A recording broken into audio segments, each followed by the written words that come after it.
de la politique française et notamment cette motion de rejet qui a été adoptée à l'Assemblée nationale aujourd'hui et qui donc remet à plus tard, ou en tout cas fait en sorte qu'il n'y ait plus de débat sur le projet de loi de l'immigration, projet donc défendu par Gérald Darmanin, qui prend d'ailleurs ce projet très à cœur, le ministre de l'Intérieur. On retrouve tout de suite Sylvain Rousseau sur place à l'Assemblée nationale. Sylvain, bonsoir. On peut dire que d'abord il y a eu un suspense assez incroyable pour savoir si cette motion de rejet allait être ou pas adoptée. Donnez-nous exactement le résultat final. Est-ce que le RN et LR ont voté avec la gauche ?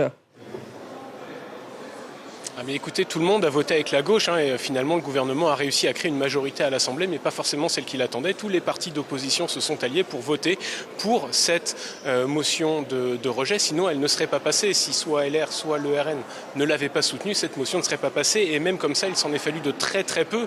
Il fallait 268 voix, puisque c'était un scrutin à la majorité des votants, et 270 députés ont choisi d'adopter cette motion contre 265 qui l'ont rejetée. Ça, c'est donc vraiment joué à rien, à quelques voix, 2 ou 3 voix près seulement. Mais c'est vrai que vous l'avez dit, vous avez parlé du suspense toute l'après-midi, on l'a bien senti ici à l'Assemblée nationale. Ce qui n'était finalement qu'une hypothèse en début d'après-midi a pris de plus en plus d'épaisseur jusqu'à devenir inéluctable lorsque le Rassemblement national, dans un premier temps, a appelé à voter pour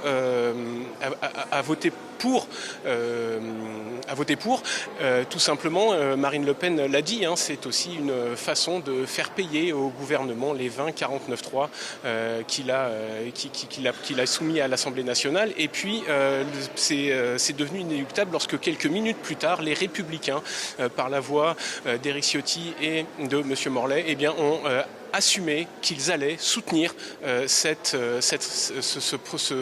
rejet, cette motion de rejet, tout en sachant qu'il y avait quelques dissensions du côté des Républicains. Certains ont estimé qu'ils ne soutiendraient, qu'ils voteraient contre, et c'est là finalement qu'il y avait encore un peu de suspense. Mais je vous l'ai dit, même les Républicains qui ont voté contre, même les abstentions, ceux qui n'étaient pas présents, tout cela a fait que cette motion a été adoptée à quelques voix près, de 270, alors que la majorité était à 268. On peut dire que c'est un sérieux revers pour Gérald Darmanin, Sylvain. Oui, effectivement, le ministre de l'Intérieur avait mis beaucoup de cœur, et on l'avait vu d'ailleurs lors de son discours dans l'hémicycle. Il était apparu très déterminé, très combatif. C'est un projet qui lui tenait à cœur, sur lequel il travaillait depuis un an. Alors quel est l'avenir politique de Gérald Darmanin? Les prochains jours vont nous le dire. Quelle est la suite maintenant pour le gouvernement? On ne le sait pas non plus. On sait qu'il y a 3 hypothèses désormais qui sont sur la table. Soit le projet de loi est purement et simplement abandonné, et c'est sans doute ce qu'on souhaite, en tout cas du côté gauche de l'hémicycle, notamment avec la NUPES.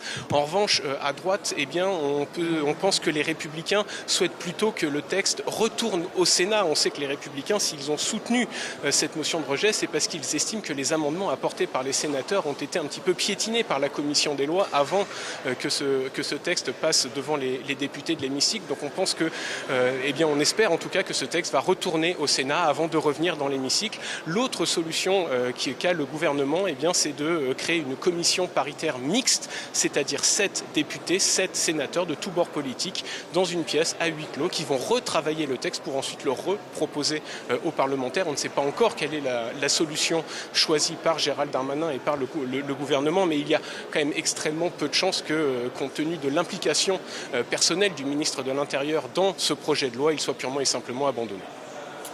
Merci beaucoup Sylvain Rousseau en direct de l'Assemblée nationale.